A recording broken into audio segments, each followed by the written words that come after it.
We are live. Okay, hello everyone. Welcome to yet another awesome ocean Q&A. We are super honored today to be joined by Julie Rocho-Levine, who's from Dolphin Quest in Hawaii, and Dr.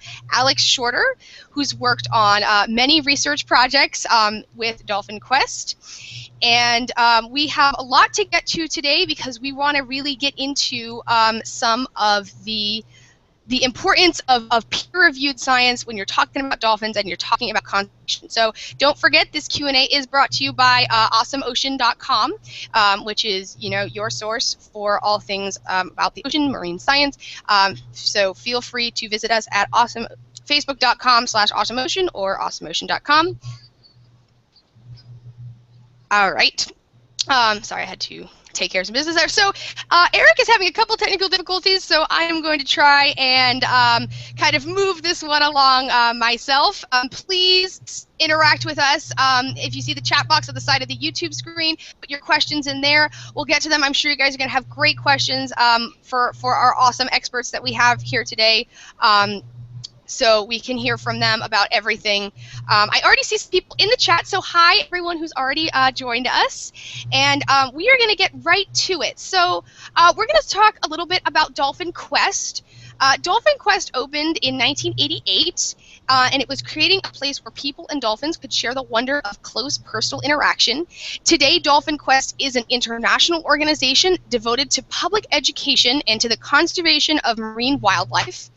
Dolphin Quest is widely known for their creative approach to dolphin-human interactive programs, education, commitment to ocean wildlife research, exemplary animal health care, and successful breeding programs. Their innovative encounter programs promote a spirit of connection to the marvels of the ocean. Dolphin Quest has attracted talented individuals from all over the globe to be part of the unique organization. The team includes some of the world's finest dolphin behaviorists, trainers, veterinarians, and guest service staff. Working together, Dolphin Quest provides nurturing environments, quality health care, and state-of-the-art husbandry practices for the dolphins, while also offering some of the best customer attention in the world. And the mission of Dolphin Quest is to touch hearts and minds through fun, innovative experiences that create a connection to nature and a passion to learn more. So, Julie, what are some of the experiences? It sounds like there's a lot going on at the different Dolphin Quest locations. So what are some of the experiences that guests can have if they visit one of the Dolphin Quest facilities? Oh, wow. So Dolphin Quest is so unique. We have 3 different locations. We have our Dolphin Quest Oahu facility located here at the Kahala Hotel and Resort. We have Dolphin Quest over at the Big Island facility located at the Hilton Hawaiian, and then a Dolphin Quest in Bermuda at the National Bermuda Museum. And goodness, the experience starts from just even coming to one of those hotels or the museum. A guest can walk up and not even expect to see dolphins there and have a whole journey of learning and seeing what we do every day to give our animals the best care possible. I really love that about our facility. I do, because it allows us to educate people that aren't necessarily, they don't even necessarily know how they feel about animals under human care, and they can sit there and watch our sessions, engage with people around the lagoons, ask those important questions about the care that we give, and we get to share, and we get to change minds every single day and inspire. And that's just around the lagoons. In our lagoons, our encounters are, they're very powerful and effective ways to make that connection with people, to educate them about ocean ecosystems, the environment, the habitat that dolphins and all other marine lives rely on, including ourselves.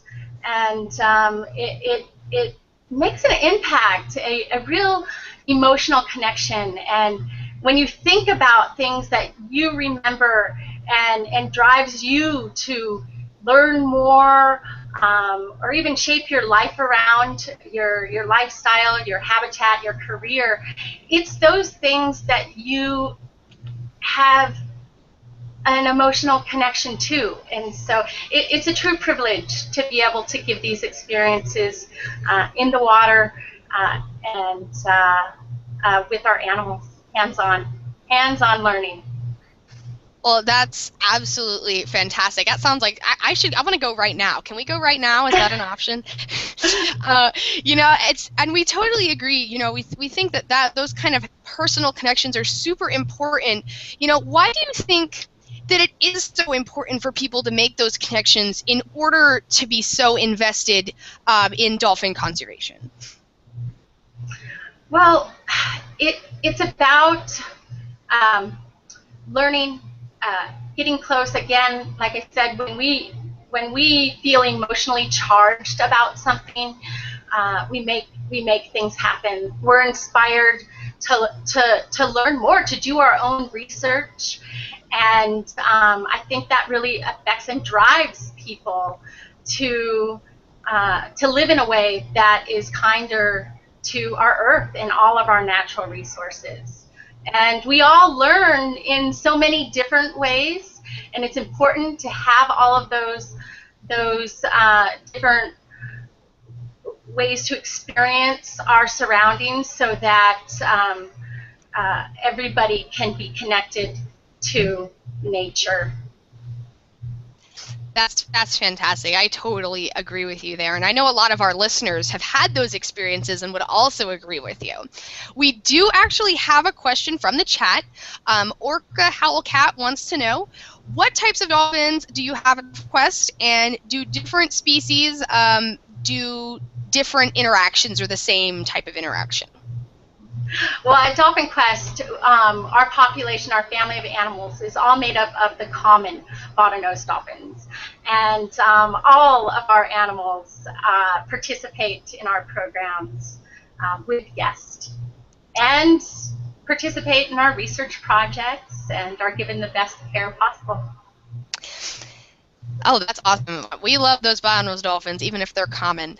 But you brought up research, so that kind of brings us to the meat of this Q&A tonight. You know, I was looking at the Dolphin Quest website in preparation for this, and there are numerous projects in all different venues that Dolphin Quest has worked on. So I'm actually going to direct this question to you, Dr. Shorter, and ask, you know, why is it so important that we have a facility like a Dolphin Quest to do research at? So one of the very nice things, my background started off in human biomechanics, human locomotion, gait, and working in very controlled environments. So we would spend time bringing subjects in and looking at how they walk and looking at how they move. And you have the luxury of bringing them into a controlled environment where they can participate and work with you under very tightly controlled sets of constraints. So you can answer interesting biomechanics questions in a very structured manner. And so lots of the research that I've done recently has been involved in biomechanics and comparative biomechanics. And what's been interesting Erin, until Dr. Shorter gets back on here, I can start. Oh, Julie, can you not hear Dr. Shorter? Oh, I can't. Oh, I'm yeah. sorry. Maybe we got a little disconnect here. Are you sure? Maybe you guys are muted for each other or something. Yeah, it's possible. So you guys can hear me, and what I was talking about is that there's Yes. this unique opportunity at Dolphin Quest where you have the trainers and the animals who can participate in the experience or in the experiment in a different way. The idea here is that the trainers can go ahead and work with the animals to help train them to perform very structured tasks in a similar way to how we would ask humans to perform the same kinds of things. So if we're interested in swimming biomechanics, we can work with Julie and all of the wonderful trainers at Dolphin Quest to construct tasks that the animals will perform in a repeatable manner so that we can, in a very tightly controlled manner, answer fundamental biomechanics questions that are not only applicable to the animals at Dolphin Quest, but to any free swimming animal, particularly the counterparts, the bottlenose dolphin counterparts in the wild. So it's a very unique opportunity for you as a scientist to be able to investigate these animals that usually are so free roaming in Right. an environment where you get sort of that hands-on You get the kind of hands-on experience, and you're asking them to participate in the experiment. Same way that when you recruit human subjects to come in and participate in an experiment in the GATE lab, you recruit people, you ask them if they're interested in participating in the experiment, you come in, you explain the experiment to them, and then they agree to go ahead and participate. And at any time during the experiment, they can voluntarily opt out of the experiment. And the stuff that I'm talking about is even just gait, even just walking on a treadmill, looking at how you're moving, looking at how you're swinging your legs, looking at how you're swinging your arms. At any point during the experiment, they can say, look, I just don't feel like doing this, and they can opt out of it. Same thing happens at Dolphin Quest. You ask the animals to go ahead and participate in the experiment, and you get them familiar with the experiment before you even think about conducting the experiment. So you come in, the trainers have an idea about the experiment that we want to go ahead and conduct. They work with the animals to go ahead and get them to the point where they can be comfortable and familiar performing this task. But still, even at that point where you're going to go down to the dock and perform the experiment, if the animals aren't interested in participating, you ask them to come over, you go ahead and you start to perform the experiment. If they're not interested, you just get they go and do what they want to do, and you can come back and you can try later. But that doesn't happen. And so the experience in the structured, controlled environment and the tests that we're able to perform and the science that we're able to do at Dolphin Quest is very unique. And it's very interesting, and it has these great parallels between the work that I did with humans as well. So it sounds like not only is a Dolphin Quest a great location for humans to work, it sounds like it's also a great location for dolphins to work as well. So Julie, you work with these dolphins while they're doing these projects, right? I do, yes. And for them, what would you say a daily sort of research project is like if you're a dolphin? Well, what's so neat about our program and the way that we're able to conduct research here is we're able to incorporate the desensitization, so basically training using our relationship and that positive reinforcement all through operant conditioning to slowly introduce our animals to any sort of sensations, objects, anything that they would be experiencing for the research project. And we can do that in our programs with our guests. And the way that we conduct any training with our animals is through those slow sort of approximations. We call them those slow steps. So at every step along the way when we are training and desensitizing research, they are comfortable, and it becomes a very reinforcing thing to do. And some of our projects actually become fun games for our animals to participate in. I mean, training, it's mental stimulation. It's reinforcing for our animals just in itself because we make it positive and we ensure each individual animal is very successful. And so we do our research throughout the day. It's not necessarily all in one consolidated time even of the year. Yes, of course, when Dr. Shorter and other collaborating researchers come out to our facility, it may be more of their day, but even that is novel for them when you think about the cycles of the year.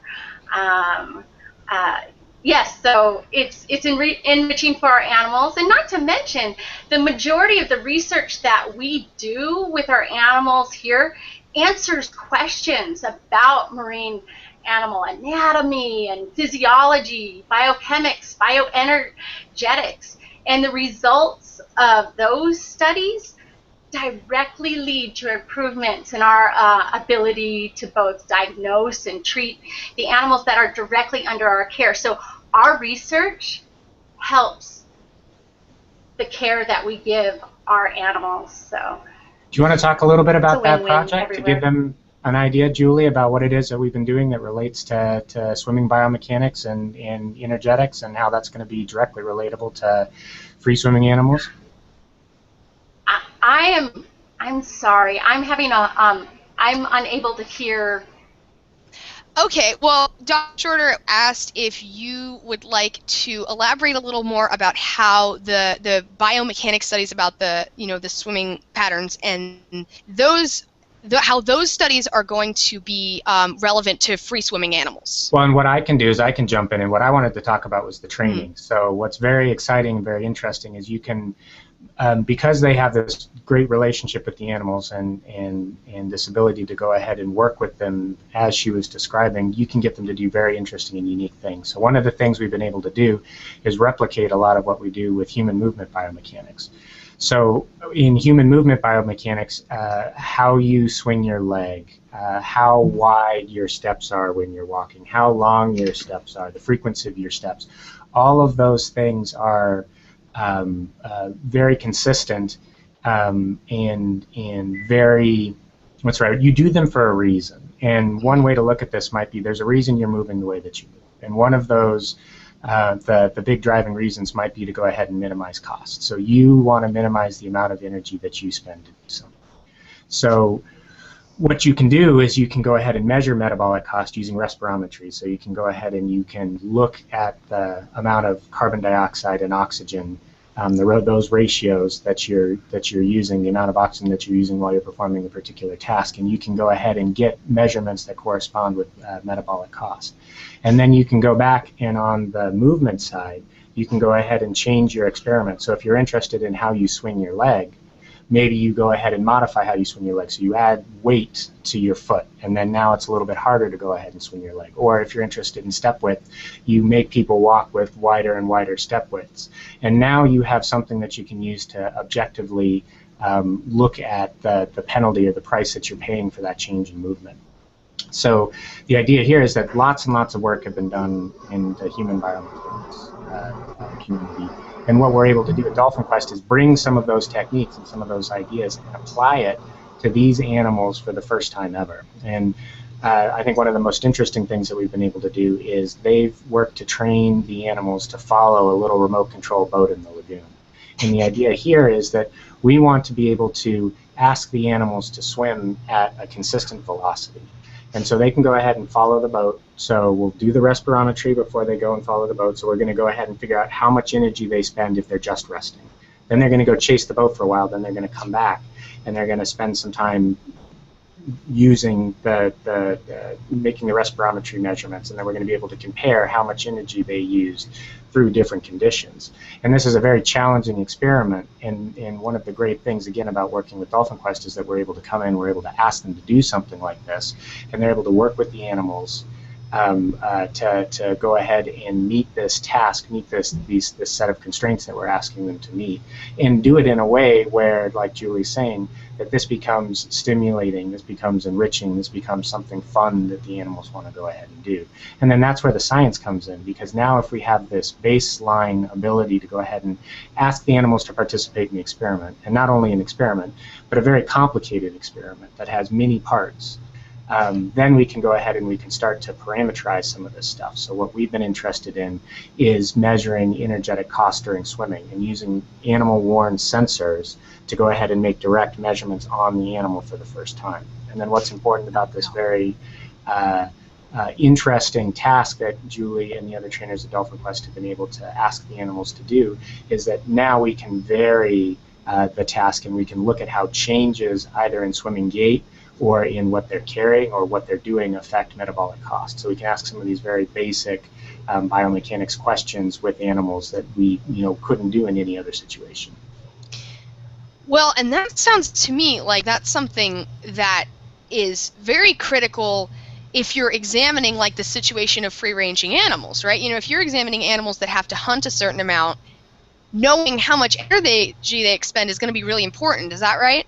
Exactly. So if you want to go ahead and start to think about things like energy budgets, and meaning for a particular task that you're going to perform, how many fish am I going to have to eat to generate the energy to perform that task, then yes. So a lot of what we can do with free swimming animals, and when you put sensors on free swimming animals, is that you end up inferring behavior. So you don't get to directly measure things like foraging events, but you infer that these events are occurring. So then you can start to count foraging events, and you can get an idea about how much energy they're taking in. And now, for the first time, we're going to be able to start to make some of these estimates about how much work they're having to use to go ahead and even just swim to perform these tasks. So you're getting the other side of the equation. So now you can say, well, I've got energy in and I've got energy out. Where's that net gain? And then you can start to look at impact, or changes in behavior, or changes in season, or thinking about different kinds of prey items. You can do all sorts of interesting things. Wow, that sounds really critical, like really critical for understanding and improving on our natural history of the dolphins. Yeah, and I think there are a couple questions too, asking about. There's a lot about to me about if I do work at other parks and other research facilities. No, for me, this is the first facility where I've really been able to have this kind of a nice collaborative relationship, and a lot of that has to do with the people there. That research is a priority that they have, and the ability of the trainers not only to work with the scientists, but to also work with the animals and work with everybody in this really effective way to go ahead and get the work done is special. That's awesome. So it's like almost it's a very unique thing to Dolphin Quest is your focus on research. So another part of that question from Kim is, do you publish papers from your research at Dolphin Quest? Yes, and this is very nice. So one of the nice things about the scientific community is that you want to be able to share your results with the scientific community. And a great way to do this is through peer-reviewed conferences and peer-reviewed journals. So the idea here is that we have these focused scientific questions that we want to ask. We go ahead and we come up with experimental methodology, and we come up with protocols that we want to use to go ahead and try to answer these scientific questions. So then we at the university, and I'm at the University of Michigan, we have internal review boards that review those proposals, both for people and for animals. So institutional review boards, animal welfare review boards. So they take a look at this and they approve the question. So does the question you're trying to answer have scientific merit? And is this going to be reasonable to ask of the people or the animals? So before you even go and do the work, you have peer review. Then you get to go and do the work, and we do all of this wonderful, exciting research, but it's no good unless you can share it with the community. Part of this is that you're looking to the community to see where the unanswered questions are. You're drawing from the community to go ahead and help infer and support your hypothesis, and then you're going to go out and you're going to execute a nice, focused scientific question. So then you get all of that information and you want to share it with the community. And the way an effective and efficient means of doing that is to go and present it at conferences. So you'll submit your work, you'll have a group of your peers review your work. They'll select it for publication or for presentation at a conference, and then you get to disseminate it to the community. So then everybody else gets to see what you're doing. Oh wow! So it's like science doesn't happen in a vacuum, right? Science happens with a lot of collaboration through a big group effort. Yes, it happens through a big group effort, and the kinds of scientific projects that I like to participate in and the ones that I've had the most success with have been highly collaborative, and then you have the opportunity to share with the community, get feedback from the community, and then go back and improve your work.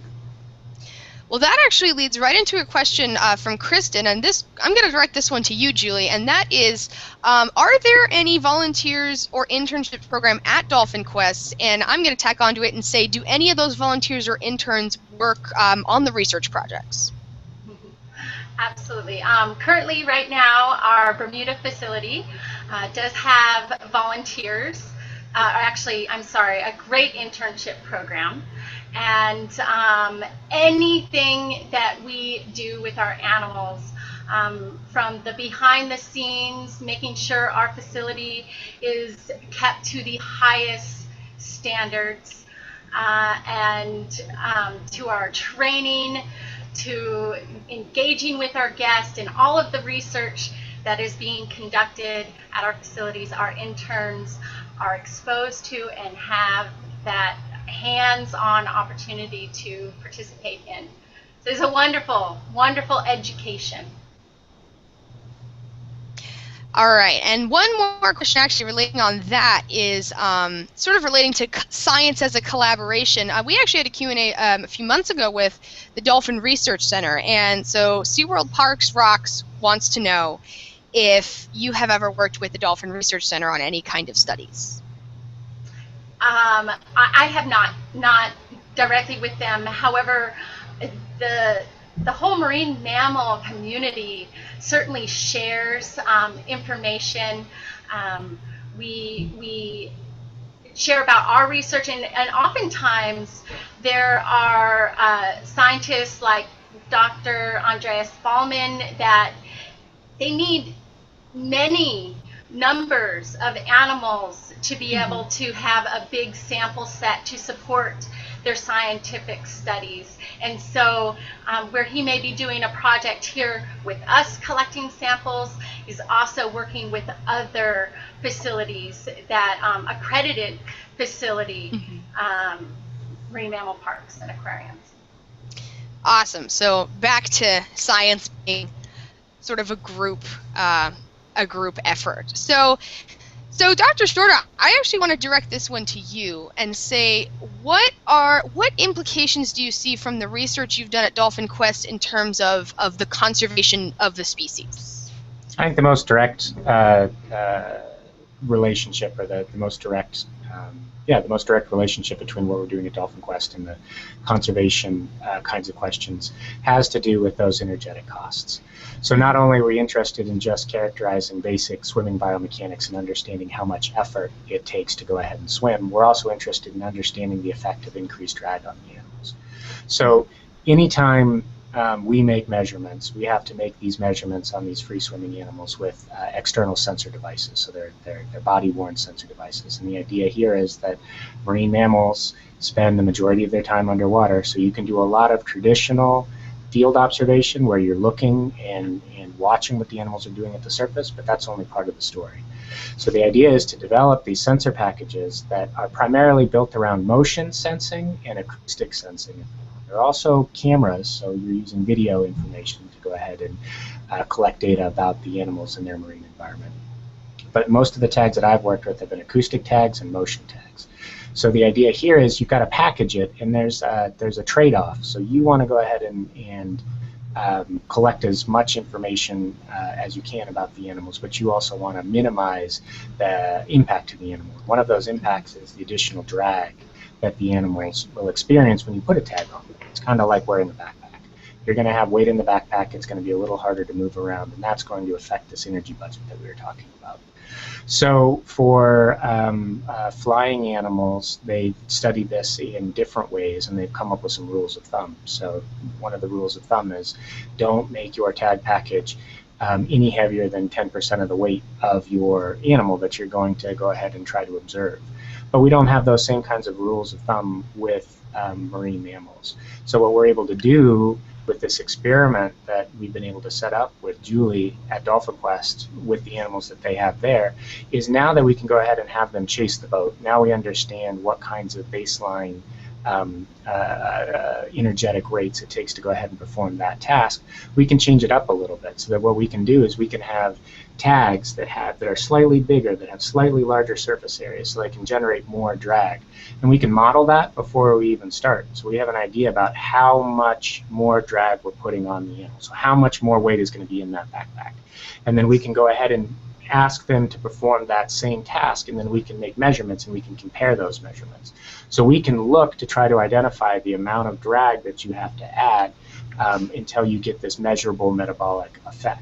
So if we have an understanding about that, then we can work to go ahead and scale that to different size and length scale animals so that we could have rules of thumb for tag development.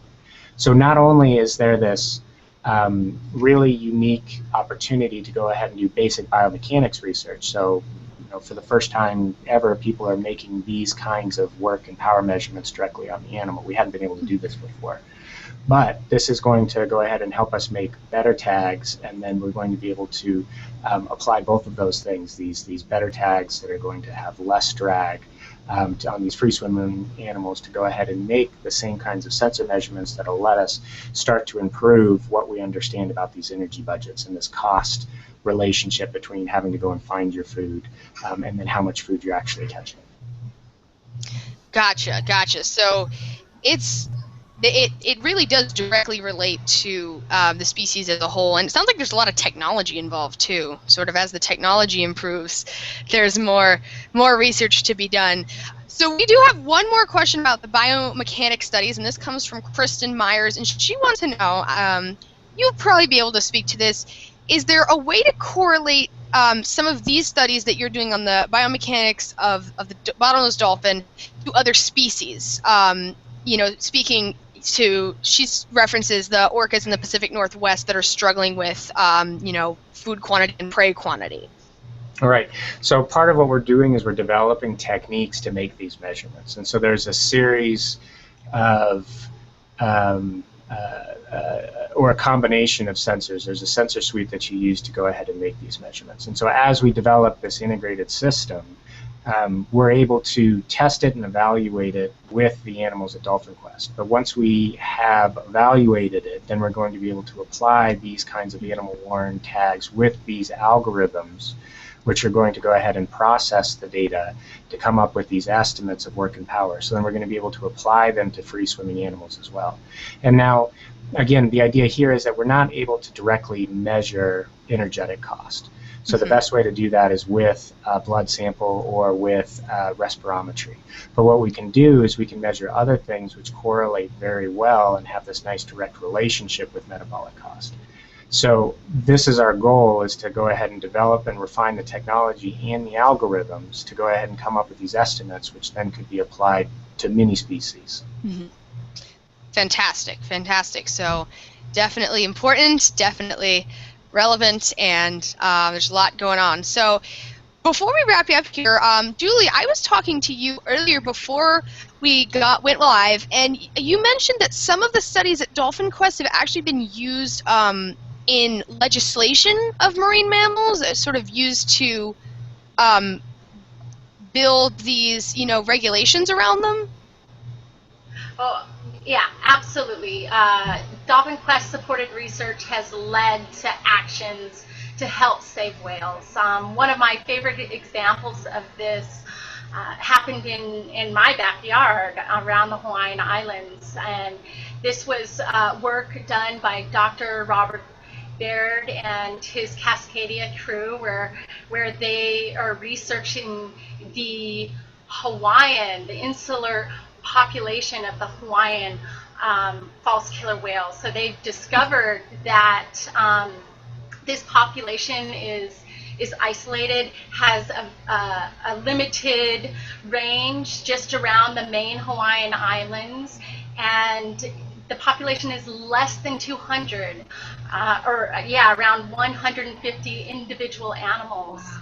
And they're threatened by numerous of different stressors, including bycatch and overfishing, toxins, noise pollution, and they estimated that they potentially could be functionally extinct within 75 years. This is a time, something my children could witness.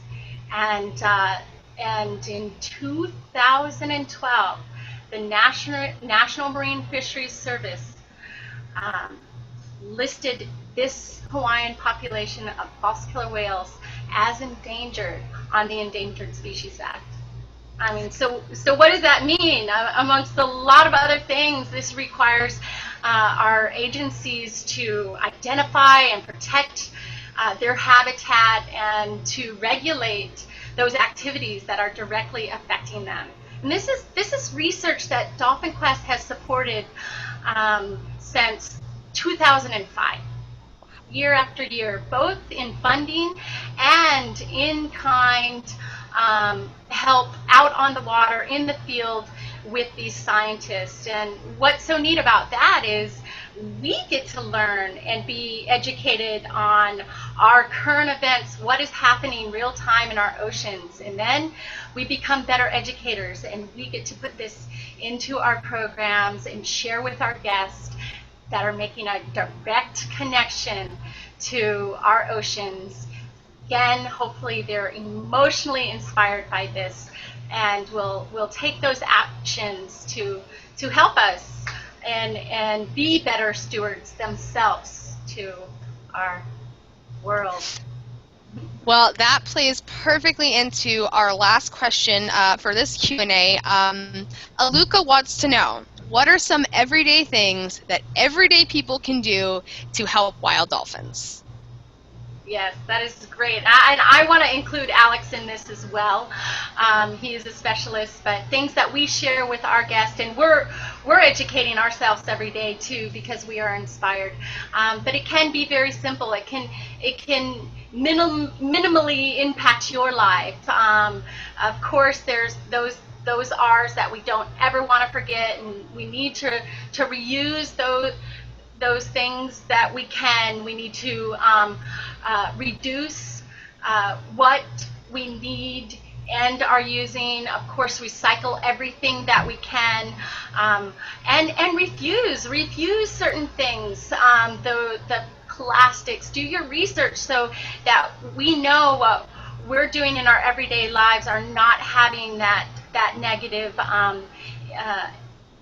impact on our oceans and our other natural resources. We can commit to eating only sustainable seafood, visit zoos and aquariums that are accredited so that you can learn more about what you can do and find out about the different challenges that are presenting even where you live locally. One of my favorites, especially because I live here on an island, try to buy locally.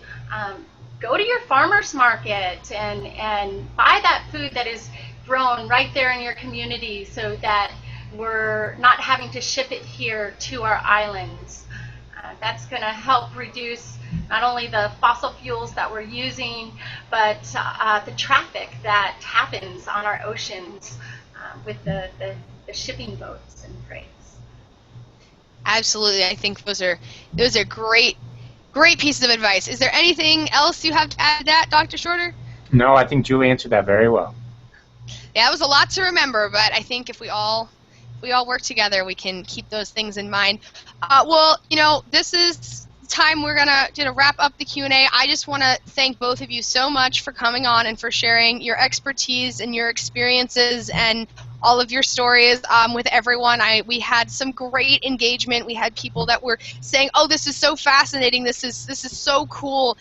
So I know they loved it just as much as I did, and it's a total honor to be able to speak with you two about all the great work that Dolphin Quest does. So thank you so much for being here with us tonight and for sharing with everyone.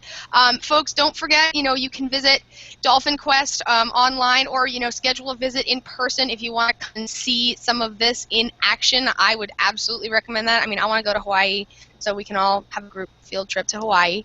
And don't forget, this Q&A is brought to you by Awesome Ocean, so you can follow us on Twitter at @OneAwesomeOcean. You can find us on Facebook at facebook.com/awesomeocean, or you can just visit us on our internet home, which is awesomeocean.com. Thank you guys again so much. Thank you everyone who joined us and who asked such great questions, and we will see you next time.